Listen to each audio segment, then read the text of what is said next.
Nandana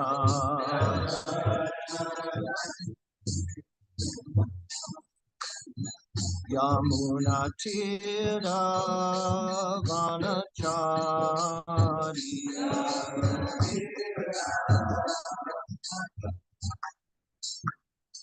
Jaya Radha Madhava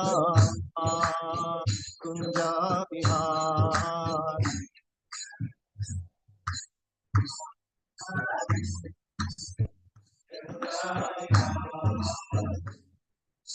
Gopi Chanavallabha Girivardhari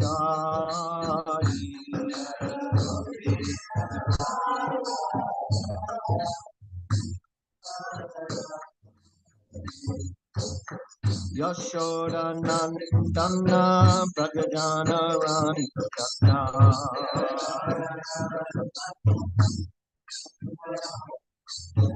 Yamuna Tira Vanachari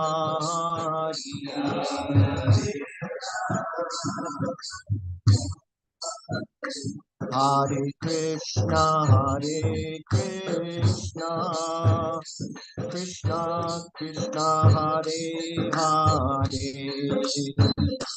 Hare Rama Rama Rama Hare Hare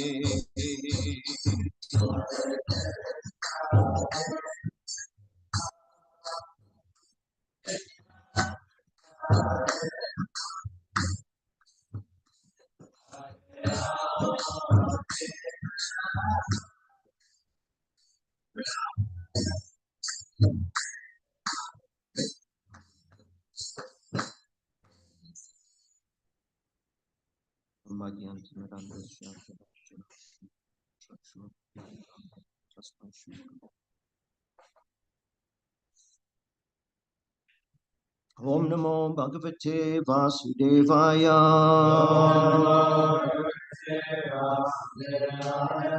Om Namo Bhagavate Vasudevaya.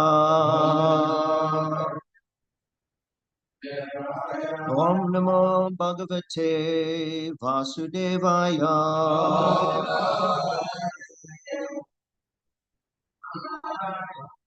Together.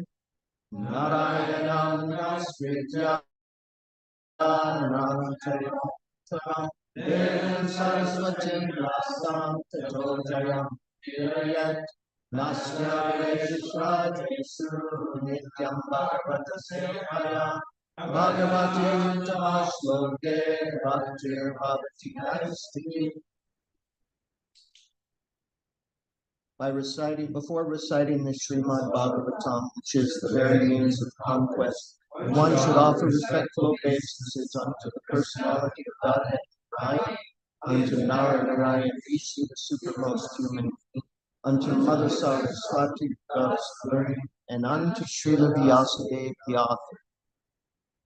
By regular attendance in classes on the Bhagavatam and by rendering of service to material devotees, all that is troublesome to the heart is almost completely destroyed, and loving service unto the personality of Godhead, to praise with transcendental songs, is established as an irrevocable practice.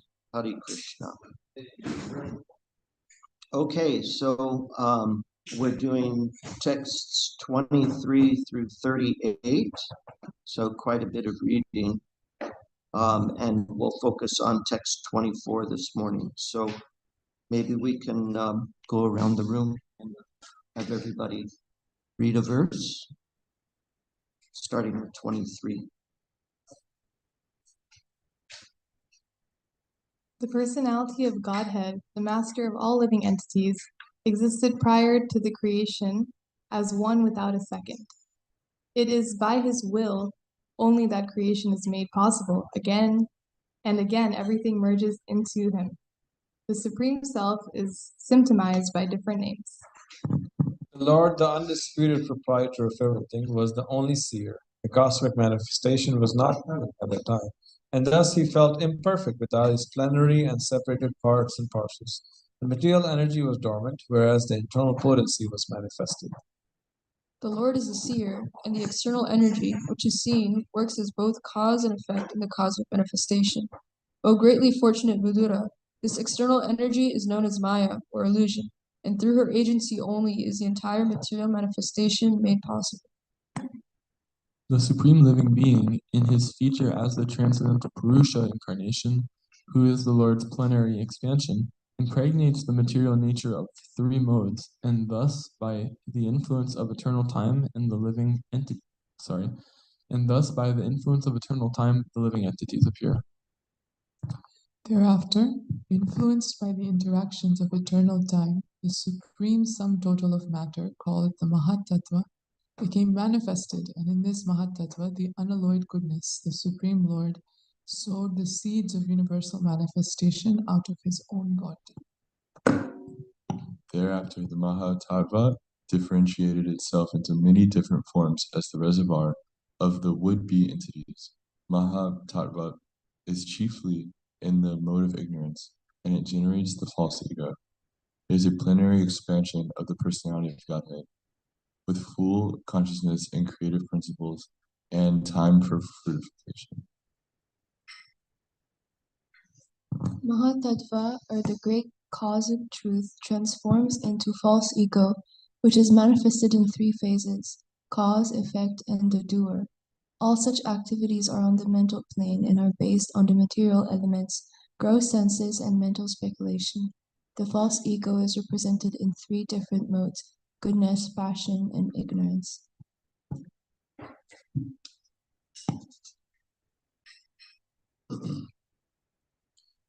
The false ego is transformed into mind by interaction with the mode of goodness. All the demigods who control the phenomenal world are also products of the same principle, namely the interaction of false ego and the mode of goodness. The senses are certainly products of the mode of passion and false ego, and therefore philosophical speculation, knowledge, and fruitive activities are predominantly products of the mode of passion.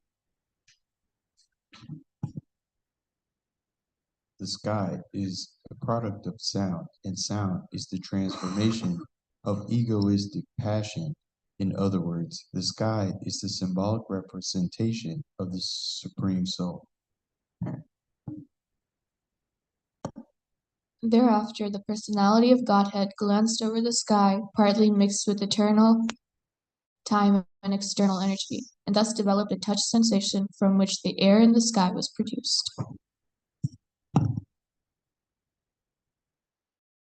Thereafter, the extremely powerful air interacting with the sky generated the form of sense perception, and the perception of form transformed into electricity, the light to see the world. When electricity was surcharged in the air and was glanced over by the Supreme, at that time, by a mixture of eternal time and external energy, there occurred the creation of water and taste. Thereafter, the water produced from electricity was glanced over by the Supreme Personality of Godhead and mixed with eternal time and external energy. Thus, it was transformed into the earth, which is qualified primarily by smell.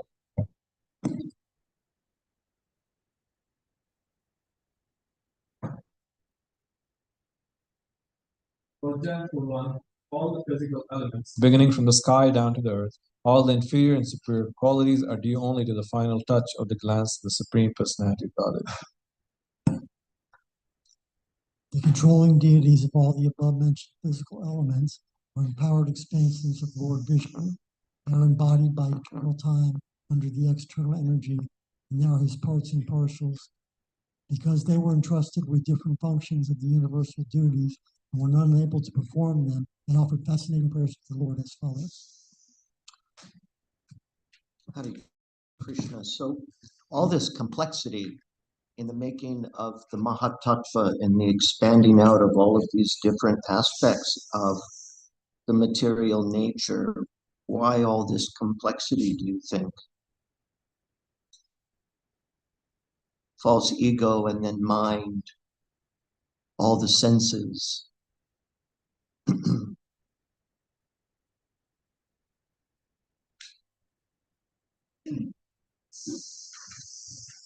Go ahead, John. Maybe they're there for us to connect with the Supreme. Okay. I was gonna say it so that we can become entangled in it if it's really complicated. Like, it gives us a lot more of an opportunity to try to, understand it. And we see this with like material science nowadays. Like, there's this notion that we don't need religion, we don't need God anymore because we have science. We'll just, figure out how the universe works through naturalistic means, and then we'll be good. So it's really a little bit of both of these, isn't it? That the initial purpose is so that we have a way to function in this illusory realm. So I like to think of it this way, that we don't know when this happened, but at some point we desired that we wanted to be like God. We wanted to own control, and enjoy. But the problem with that is that we're not those things by nature. We're parts and parcels. We are the enjoyed. It is our very nature. And we're not the controller. So the Lord, in his compassion, in order to give us that experience of owning, controlling, and enjoying, he actually facilitates it out of his love for us and compassion. He creates a realm in which we can have almost like a suit where we can operate in an illusory realm. It's the way that he has chosen to give us this experience of trying to be like him. It has to be an illusory realm because how else can we have the experience? I'm not God, you're not God. So we actually have to have an environment and a particular type of covering that allows me to have that illusion of ownership and control and enjoyment. And that's what all of this complexity is initially, is to give us a vehicle in which we can forget the Lord, forget our connection with him, our relationship to him, and have this experience of ownership.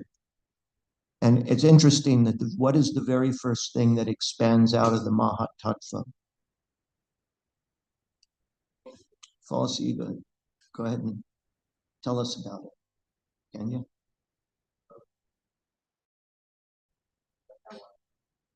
The microphone. I thought it was a one-word answer, but No, it's absolutely the correct answer. False ego. What is the false ego? Last night in class, they said the the word for the word for false ego in Sanskrit. I forgot what the exact word was, but he said it breaks down to I am the doer. Hmm. And yeah. So Okay. false ego is the conception that I am the doer. What else? so we have ego means like identity, your sense of I-ness, like who am I? So we have a real ego, which is that we're eternal part and parcel of the Lord, and that we're servants, eternal servants, Krishna. But false ego is when you identify with something that you're not. So we identify with the body, we identify with the mind. That would be false ego. Yeah. Anything else? Wait. Yeah, along with Bruce said, there's that conception of aham, mameti, me and mine. Yeah. And that also constitutes or adds to that same illusion. Yeah. I am, and I am the controller of all that I survey. And everything is mine. And everything is mine. And not only that, I will increase it more and more. And spread my own kingdom out. Yeah, the only problem is that there's like 8 billion other people. Yeah, who are doing the same thing. So, and then what's the next thing that comes out from that's made out of the false ego? Mind. And then the senses are grouped around the mind so that we can actually have experience. So here we are, we're seated within this, what appears to us to be a meat suit, right? We're looking out through the eyes and we're hearing through the ears and we're speaking and we can hear our own voice and you can hear my voice and we can touch and feel and we can taste. And so we're having this experience. And what is the perception? Perception is that I am this thing, right? Is it not so? So we move around with the perception that I am the body. And it's amazing that Bhagavad Gita tells us that the man who has transcendental knowledge, the man or woman who has transcendental knowledge, comes to know that in spite of the fact that they're moving around, tasting, speaking, evacuating, moving about, that they actually do nothing at all.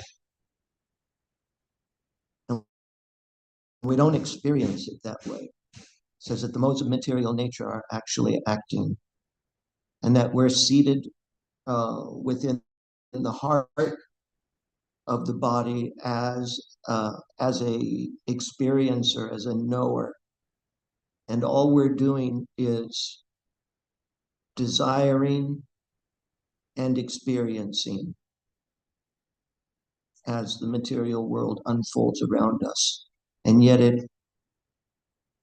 the material nature is responding to our constant progression of consciousness. And it gives us this illusion of actually moving around and doing things. But it's an illusion. It is indeed an illusion. So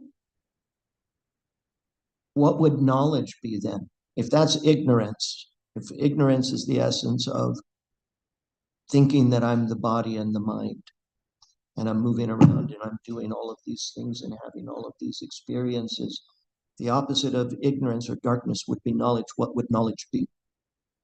To know what? Bruce? The soul. That's all I got. That's good. That's perfect. To know that I'm the soul, to actually begin to perceive that I'm not the body, that I'm actually the soul, and that the body is external to me. And this is the whole purpose of Bhakti Yoga. We not only begin to perceive that we're the soul encased in a body, but we begin to perceive that there's also another seer and knower, the Supreme Lord, the Super Soul. So knowledge is to begin to have, to see the distinction between the body as something external and myself as the soul, and then the fact that the Lord is there and I'm a part and parcel of his. So this is what knowledge is. And Bhakti Yoga is actually the process by which we come to know those things, process by which we can regain our lost identity, our forgotten identity. It's actually not lost. It's still there, existing within the heart. We're still united to the Lord. And actually, because that bodily nature, subtle and gross, is external to us, our soul remains unchanged. It remains exactly as it was created to be. Exactly. It has not changed. The only thing that's changed is the focus that we've chosen to have. And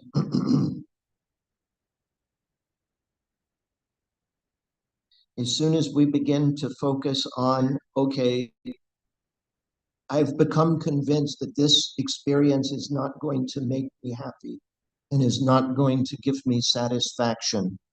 What happens is I begin to inquire, I begin to ask, and this is where the human form of life actually begins to have its ultimate purpose. Being is the only one that can begin to ask, why do I suffer? Why am I here? Who am I? What happens when my body dies? Where do I go? And how can I find happiness and satisfaction? And anyone who comes to practice bhakti yoga earnestly and sincerely has come to one degree or another to that place of realizing, okay, something's wrong because everything that I do becomes frustrated. Every sandwich that I pull out of the picnic basket has sand in it, right? And how do you get the sand out of the sandwich? It's impossible. So what to do? Get a new sandwich.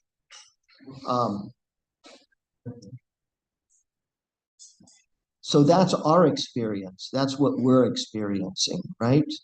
And when we're in that seeking mode, the Lord begins to orchestrate in such a way that we're no longer just at the willy-nilly of the material energy. He begins to orchestrate things so that we come in contact with sources of knowledge so that we can make our way out.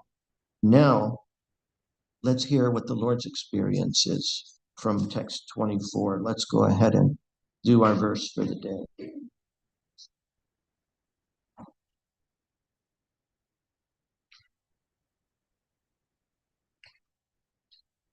Sava isha tadadrista napasya drishyam ekarat mene shantam ivatmanam supta shaktir asupta dre. Please chant. Sava isha tadadrasta napasya drishyam ekarat mene satam nanam supta shaktir asupta dre. Sava isha tadadrasta napasya drishyam ekarat mene shantam ivatmanam supta shaktir asupta dre. Sava isha tadadrasta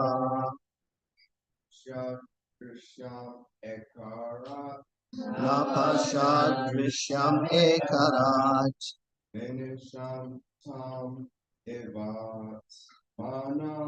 mene shantam ivatmanam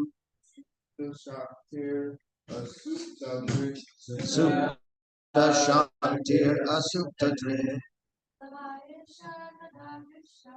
Sava isha tadadrasta mene shantam ekarat mene shantam ivatmanam supta shaktir asupta dre.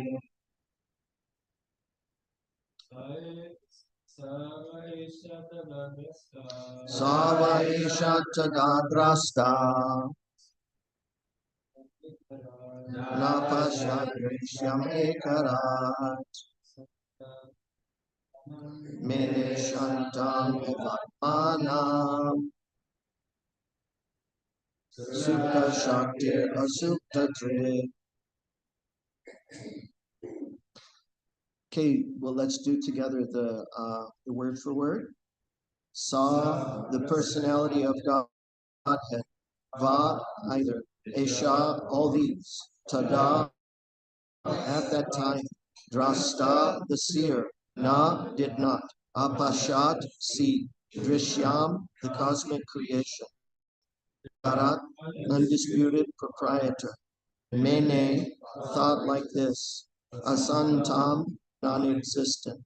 Eva, like that. Atmanam, plenary manifestations. Supta, unmanifested. Shakti, asupta, manifested. Drik, internal potency. May I read the verse and purport for you?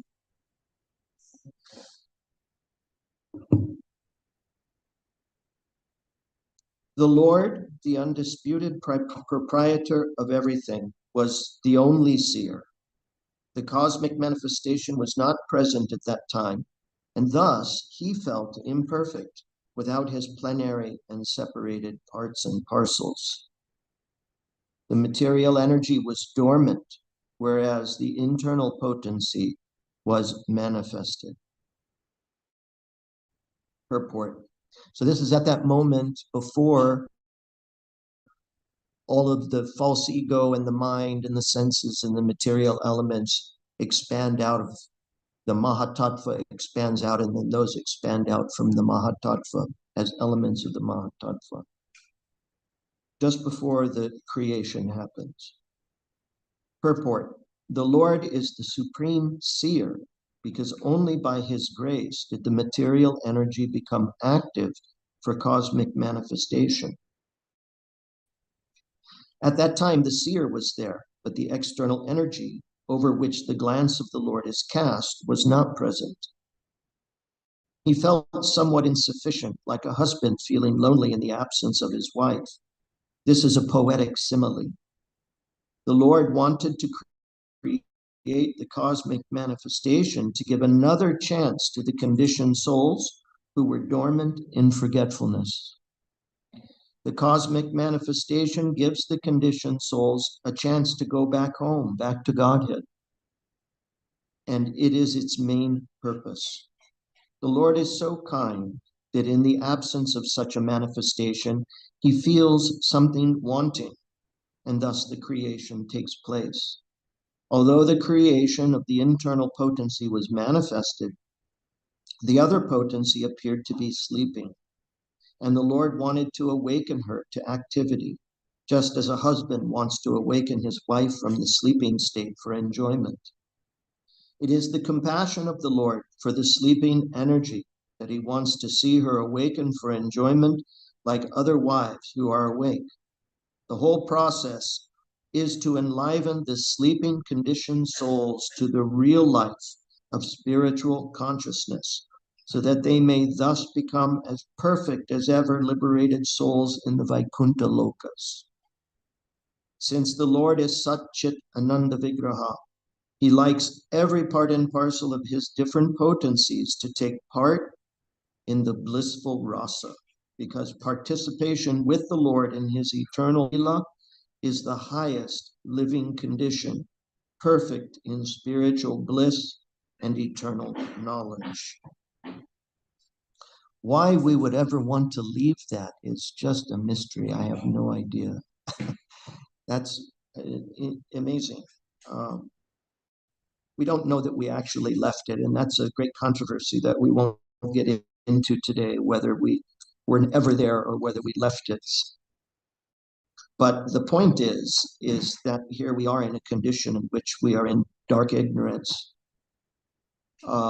laboring under the illusory notion that I am the body and the mind, and I am the controller of everything that I survey. And for the Lord, however, he, you would think that an unrequited love would elicit a sense of anger, but he's not that way at all. He is extremely merciful and creates a place for us to go and have the experience, not only a place to go and have the experience that we want to have, trying to own, control, and enjoy separately from him, but he makes it in such a way that it serves the purpose of bringing us back to that relationship. So from the Lord's perspective, each one of us has, according to Prabhupada, a place in his Rasa Lila, in the spiritual world, meaning some place of enjoying exchanges with him and with the other associates of the Lord in the spiritual world. And it's unique for each one of us. So you as a living entity, as a spirit soul, even though you're like all the other spirit souls in quality, and like the Supreme Lord in quality, you are also Satchitananda. He's the whole, and each of us are infinitesimal parts. And even though our nature is very much the same, we are individuals. Each one of us is absolutely unique, and each one of us has an absolutely unique relationship with the Supreme Lord that no one else can replace. No one else can replace the place that you have in the Lord's heart. Think about that for a minute. And what does he want? He wants you to return. He wants all of us to return. He longs to have each one of his parts and parcels participating with him in the eternal Rasa Lila, which is the highest living condition. And yet he never forces our hand. He waits patiently. Billions and billions and trillions of years pass in a creation. It all winds up and goes back into the Lord's body. And what we're reading about here is when it expands back out and the Lord has his internal potency transformed into the external potency in order to take on a myriad of illusory forms for us to try to enjoy separately from him. That's what's being described here. So first comes false ego. They want to be separate from me, so I need to provide for them to have an experience in which they can forget me. False ego. It's made up of many, many what's called upadis. Upadis are designations. Designations. I am this, I am that, I am this, I am that. I like this, I like that. I want this, I want that. These are called upadis, designations. They're a myriad of them, and they're unique for each person, and they make up my false identity, the person that I think that I am. And the Lord is facilitating all of it. And he's seated in the heart right next to us. And we have a desire for some illicit thing. And he says, okay, I'm going to facilitate that through the demigods and the external material energy. I'll arrange for you to get that thing that you want. He wants us to get it out of our system as quickly as possible. So it's unfolding. This whole creation is unfolding according to the dictates of time, but at the same time, it is a perfect harmony of cause and effect, especially here in the material on the earthly plane, the middle planetary systems, where karma is functioning, cause and effect, cause and effect. So each of us are playing against each other's karmic cause and effect, and yet it's a perfect harmony meant to bring each of us to a place of material exhaustion as quickly as possible so that we can begin to inquire. And to us, it looks like complete chaos.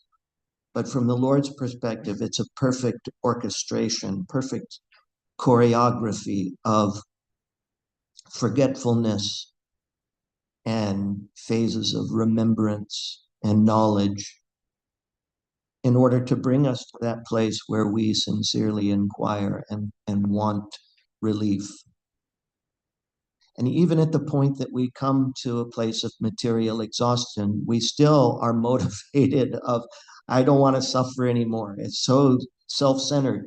And yet he provides the way out even still. And he says, okay, here's my servant Srila Prabhupada. Here's all these books that I'll give you through him and these centers all over the world. And I'll create through my servant Prabhupada a very easy, doable system that's easy and joyful to perform so that you can come back to me as quickly as possible. And so here we are today.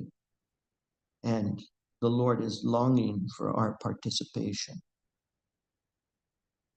in his eternal pastimes. And nobody can take your place. Nobody at all can take your place. It's exciting, isn't it? Is it not exciting? The Lord is waiting for you, waiting for me, waiting for us to come back to him and to forget our silliness and our foolishness and take the process with great earnestness. Prabhupada in the Madhya Lila says, everyone should endeavor to purchase a ticket back to Godhead. And the only price that can be paid for it is the intense desire to have it. How do we increase our desire to get a ticket? That's a question. Go ahead. The question is, how do we increase our desire to purchase that ticket back to Godhead? How is desire increased? So Alex and then Kartikeya and Nishta. Sadhu Sangha. Sadhu Sangha. So what about it? So being around devotees who also have that eagerness, that are striving, and you see how blissful they are, how ecstatic they are. It's inspiring to make you realize, okay, this is actually what I should do with my life. Yeah. It's not a joke. It's like a pile of red hot coals, and they're all piled up together and they're just glowing and, kind of pulsating with light and heat. And if you take one of those coals and you set it off to the side on the hearth, it begins to go gray and ashen and cold almost immediately. But then when you take that coal and you set it back on the pile of hot coals, it comes back to life. And this is like Sadhu Sangha. So by living in a holy place like an ashram, or at least being close enough where we participate in the life of a local yatra,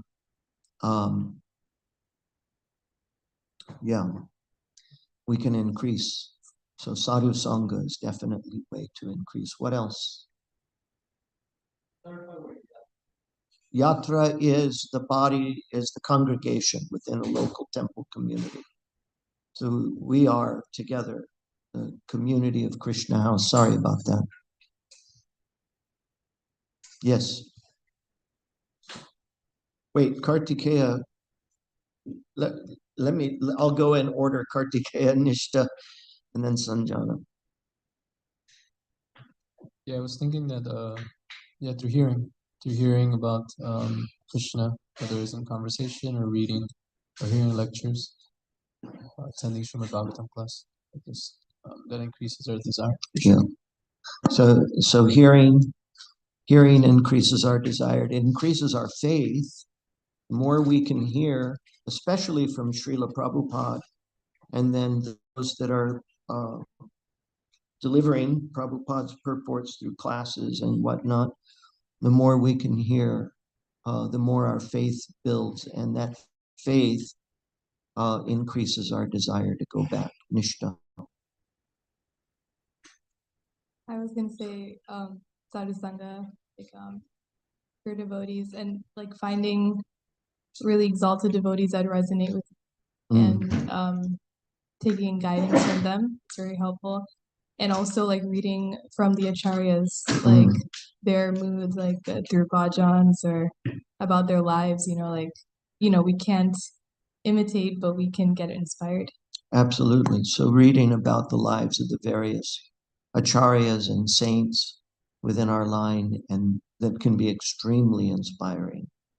It actually, when you read about them,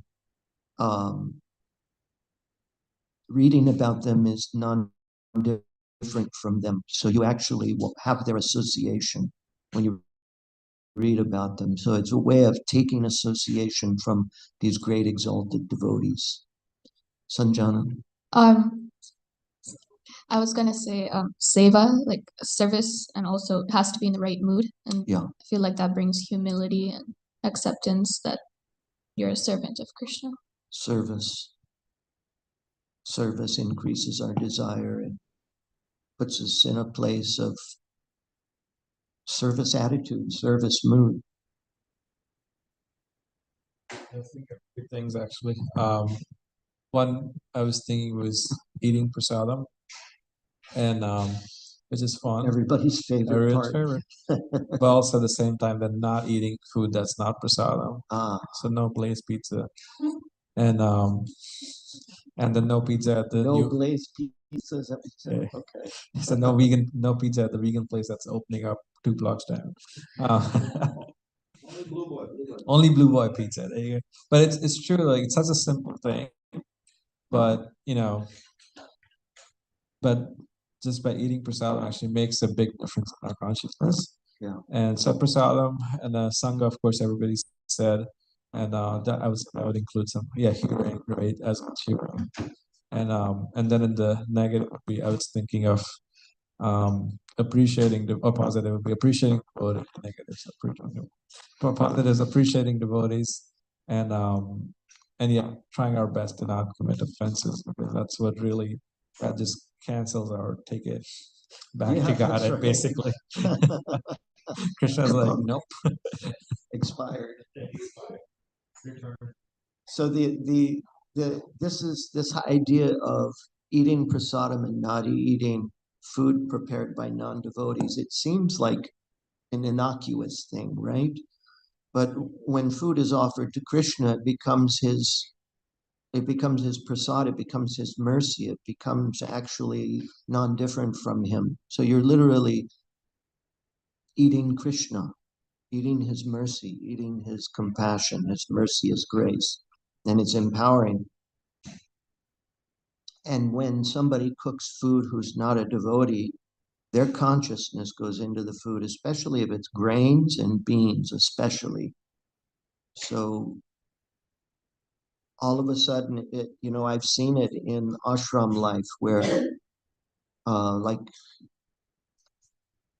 the guys will go out, brahmacharis will go out and have something prepared in a restaurant because they're hungry and they're not going to get back in time for a meal or whatever. And they come back and all of a sudden they're struggling with different thoughts and desires that they normally wouldn't be. And this is a result of picking up somebody else's consciousness in the food. And it's no doubt it happens. Bruce.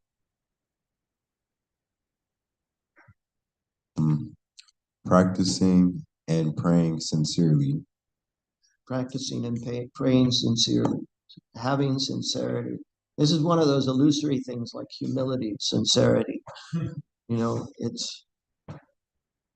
But sincerity, we should try to drum up. Vaisheshika Prabhu, many times in his classes, will say, try to dredge up out of the heart as much sincerity as you can. And that means just being really straightforward with who you are, what you are.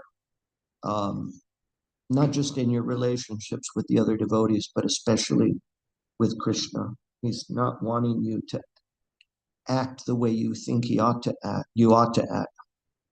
He's not wanting you to be something that you're not, let's put it that way, but just to be exactly what you are and to come to him, good, bad, and the ugly, and then to take shelter of him from that place, wherever you're at. And by doing so, that sincerity wins his heart, wins the day, wins his reciprocation. Go ahead. I asked a similar question to BBB Swami. I forget what the what the acronym stands for, but BBB Swami in Vrindavan, and he said to deserve and then desire. So he was saying that before desiring to serve Krishna or to increase our love for Krishna, we have to first deserve it by serving the devotees.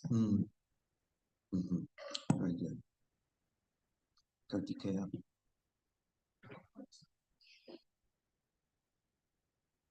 Was there someone else? I just wanted to add to that point.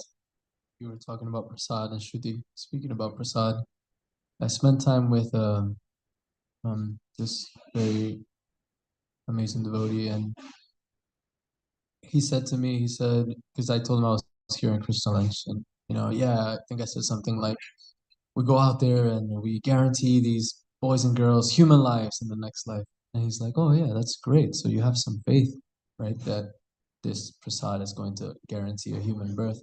And he's like, now how much faith do you have that not eating prasad is going to cause the opposite effect? And I was like, oh, okay. He's like, if we have faith in prasad, we understand like the potency that other kinds of grains. Hare Krishna. Any, we'll have to come to an end here pretty soon, but go ahead, Alex. I was thinking also taking shelter of a spiritual master and following his instructions and depictions. Not operating whimsically or out of your own sense of what I should do, taking instruction, surrendering to someone. It's really impossible for us to untangle ourselves. And it's really impossible to untangle yourself from the illusory concept of life, the material concept of life. And it really takes somebody who has had their mirror in the heart significantly clean to help you see to do the same. So if you're hesitating that type of relationship, muster up the sincerity within your heart and find someone that can take shelter with.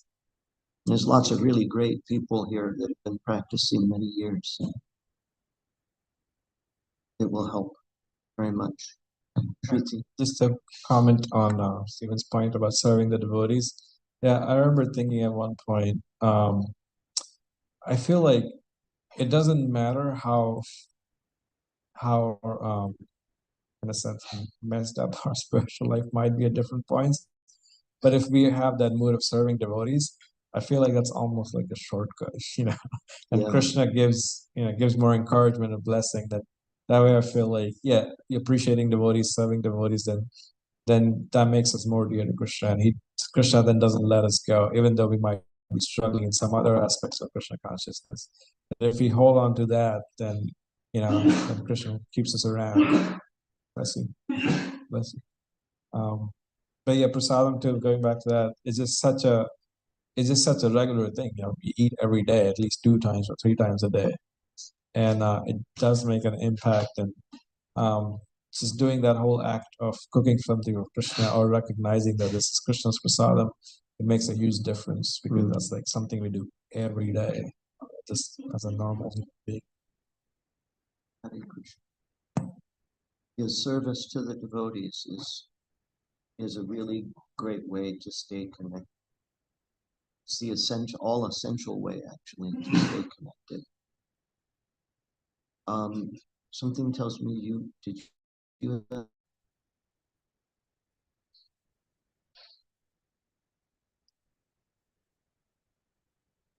some what Shruti said reminded me.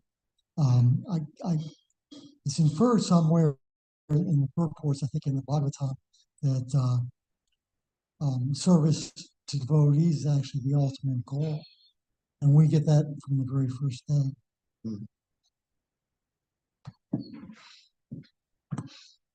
Nothing? I thought I saw you. Yeah. Sorry that it might be a little challenging, but I'm gonna do it anyway. Hare Krishna. I just don't feel like if you get food at a restaurant and you offer it to Krishna, I don't believe that Krishna can't purify it. Yeah, I mean,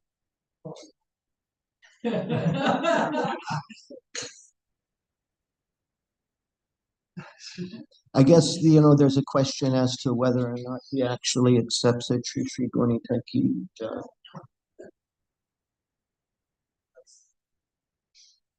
No, please go ahead. Yep. Well, one thing was, yeah, I've thought about it before, and one thing, it definitely makes a difference when it's cooked by love and with love and devotion. Does Krishna accept restaurant food? Well, for one, Krishna does not accept any foods in passion and ignorance. That's just, and I was thought about it that he as a person he just does not accept it. It's in the Gita, like he does not accept it. So especially like onion, garlic, and stuff like that. So restaurant food normally has that. So it's like it's his preference. He does not accept those foods, especially if it has onion, garlic. And it's sincere of us to still offer it to Krishna for sure. It's really sweet, and he'll recognize that.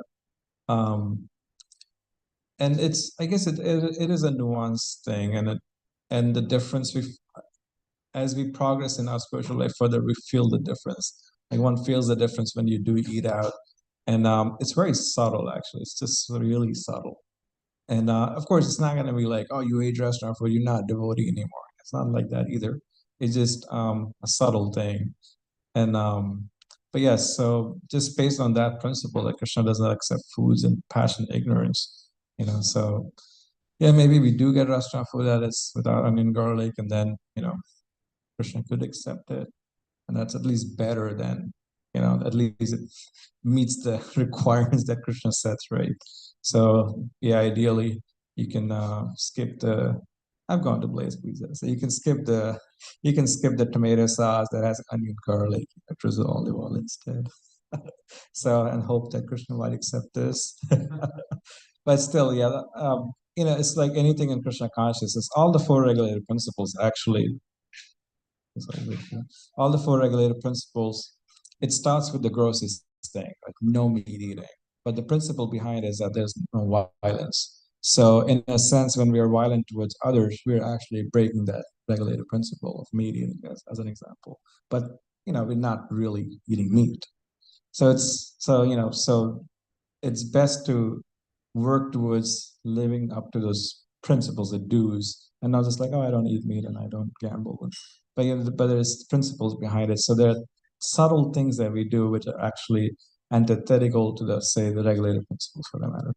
And so it's the same principle goes here. Like it's best as we progress, we eat less and less outside and cook more for Krishna or eat from devotees. So it just helps in our spiritual life. In short, to desire to have food that's been cooked with love and devotion for Krishna and then offered to him directly, we should want that. We should actually crave prasadam in that way. So anyway, I think we're out of time. Shri, thank you very much, everybody, for your participation. This was really nice. Thank you for your association. Srila Prabhupada ki jai, Srimad Bhagavatam ki, all the assembled devotees ki, Nitai Gaura Premanandi.